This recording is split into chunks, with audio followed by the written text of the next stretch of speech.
Bagaan nawuf kalcha xinnaa guddaan hangafaa quxisuun nawuf kalcha. Ofkan maarree as jira lafa seenaa jira. Finfinneen ganamarra gaafa hulluuqoo kormaa kiristinnaa kaasan. Gaafa sanirraa eegaltee asumatti seenaa hedduu qabna. Har'allee waan deemtuuf beektu. Nullee ijoolleen as jiru afaan Oromoo as keessa barsiisutti jira. Seenaa hedduu dabarsuutti jira. Afaan Oromoo afaan lagan ceeneedha. Isin immoo warra as keessa jirtan amma wanni isin dhaamu barattoonni yuunivarsiitii magaalaa Finfinnee kana keessa jirtan hundi keessan televiizyinii banaatii guyyaa har'aa kan wal dubbisaatii ijoollee Finfinnee keessa jirtu akka ishee wal dhageessu godha. Akka guruppiitti banaa sana booda nama beektan nama magaalaa kana jiru aad godha. Odeeffannoo walii dabarsa. Yeroo teknooloojii as keessatti xinqee arguu jiru. Gaafa afaan Oromoon dubbatu alaabaa sana gaafa qabatee dhufu mirmirtaan ni gammadanaa keessa qofaa koo. Hamma riqicha nalaalaa turan. Kan sodaatee immoo uffata aadaa isaa hin uffatin jiru. Har'a nama argattee fi fakkaatiin. Gaafa adawaa tolaalle namicha ekeraa tokkocha qofa qabu bas. Kanaaf tokkummaa isinitti fakkaatina. Ekeraa tokkocha inni iyyuu qayee ciisaa ture. Bosona galaa ture. Kanaaf waan hin beekne kanaaf iyyuu gaafa manaa baatan tarii ijoolleen na beektan jirtu. Guyyaa hundasaa qophiin xiqqoon jiraannan uffata aadaa uffatu. Abbaan barbaade waan sinii naa jedhu. Namni seenaa qabu namni dhugaa qabu gonkuman jiru. Kanaaf illee gala. Balaa zallaqaa galeera akaakayyuu waamuun rakkoo. Tokko jira. Ammallee tokko jira ka hafe ka akaakayyuu waamuun barbaanne wayyeessaa keedhamu taphachiisaa kubbaa miilaa abbaa murtii tokko. Ammallee tokko jira daawaa wuxxeessallee fuudhuuf ta'an. Nama baay'ee jira ka seenaa hatuuf ta'an. Hattoonni gaafa farda hattu barte of eeggadha. Ollaatti wal barsiisaa. Antanuma jedhaa dubbadhe irraa bu'eessina wal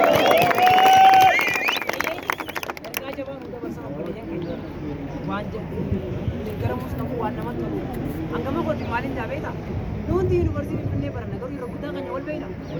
Waliin beeknu maaliif waliin beeknu? Ijoolleen reefu mul'atu rabbaatee jirtu san durra hanga tokko.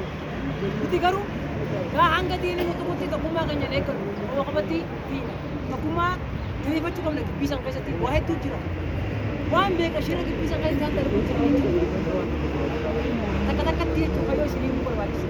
Kanaaf universiti Finfinnee keessatti aktiif taatanii Oromoo waan Oromoo laallatu. Kunderra participate taatanii waan Itoophiyaa guddoota na beeksisan ta'ee jedhanii yaadata. Isaaniitti miti Itoophiyaan tala Oromoodha.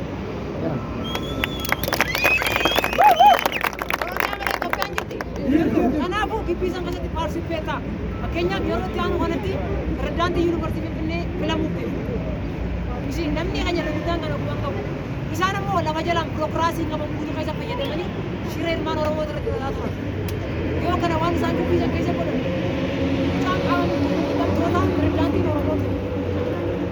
Shiree irratti dhaqanii aangoo irraa buusanii jara isaanii aangoo irra kaa'an. Halkanii guyyaa nuti waqata qabu qabu. Gibbii san keessatti waan adda addaa kan benefitii adda addaa qabu. Fakkeenyaaf namni kilabii qabu.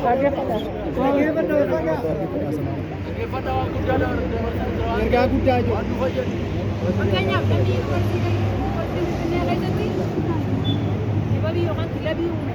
Gumii beektu miti. Namni gumii uume gumii takka hundeesse.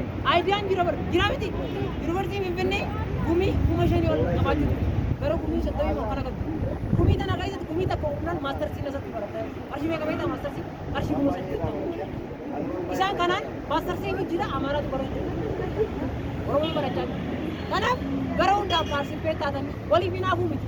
Warratti hinaafuu hin qabnu Oromoon. Oromoon kutaa federaa waa dhufu.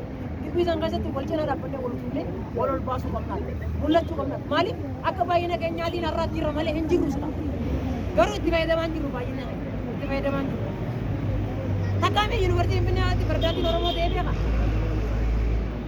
inte embe ko baragar me ko ba mulata korme te anate ini sabisti garu ambu tolu kana wangi bisa nggak jiru budurati ilman Oromo ilmada janni kiya kana anga yomitti ko badim Hanga yomitti namoota jireenya dhuunfaa fi hordofa.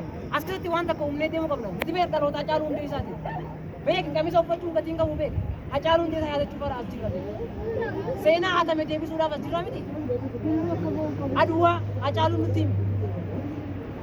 Irraa dhiibamuu qabnu waan hunda itti seennee keessatti hirmaachuu qabnu. Waan isaan dubbisan keessatti dalaga waan meeqaatu jira jechuudha. Hanga iskoolaarshippii walii qabnutti. Garuu namni keenya kuma hin qabu. Dubbisan keessatti kan barbaachisaa kan ta'e maali? Information beeksisni bahu hunda dubbisuu qabdan. Hin balfina. Osoo caalaa waa takka irratti yaadu. Bakki jirru isaas beeka. Sani mooratti deebina waan ta'eef wantoota waan hojjechuu qabnuu fi godhuu qabnu hunda mooratti waliin goona. Waan asitti hubachuu qabnu immoo kaasii godhuu qabnu ammoo godhamuu qabnu ammarra waliin dubbannee qofa. Itti aanuu fi kan mooratti godhamuu qabnu kan mooratti fayyadu mooratti dubbannaa mooratti wal fayyadu. Amara kanaan jechuudha. Saniifuu ergaa keessa kan gochuu dabarse irraan irraa argame kun argamuu dhabuu danda'a. Bisan keessatti Oromoon lama walitti dhaabbachuu danda'u jira. Kanaaf carraa kanatti argamee ergaa qabu gama keessa hojjechiisuu dabarse. Kanaaf yaada asii deemee gallamoo asii beeksisuudhaan kan yaada lamaatti ijoollee garuu waanuma gabaabaa waliin jennu baay'ee walitti walii dandeessu waan ta'eef yookiin umurii gidduu isaaniis waliin kaleessuma walitti dhiyaatu jechuudha. Kanaaf wanni nu wal yaadachiisuu fi malee wal beeksisuu fi jechuudha. Kanaaf carraan irraa argame akkamitti dhaloonni kun akka walitti qabame dadhabbii goniin muraasni godhe egaa isa akkamitti gadi qaban isaan so ammas kana kan fide dhaloonni fudhatee babbaduudhaa jechuudha.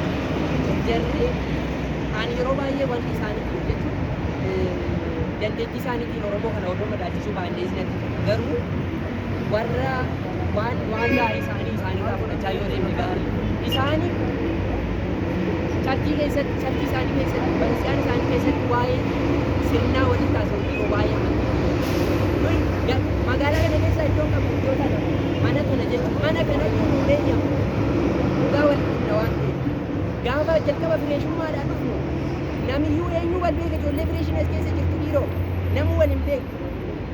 Kanaaf ammas carraa argame akkana sagantaawwan baay'ee wajjin kabajne jaatanii wana keenya isaatiitu jira.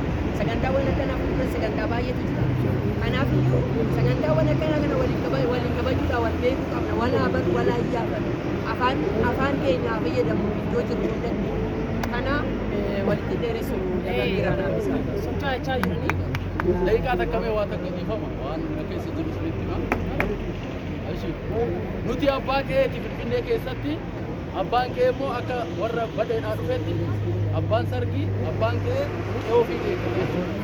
Nuti ogummaa uummannee karaa ifa wal arguu dandeenyuun ogummaa yuunivarsiitii Finfinnee keessatti ijoollee Oromoo wal barree gaafa rakkoos gaafa gammachuu akkanaatis wal beekuu qabna wal baruu qabna shamarran keenyallee qeerroon qarreen wal beekuu qabna.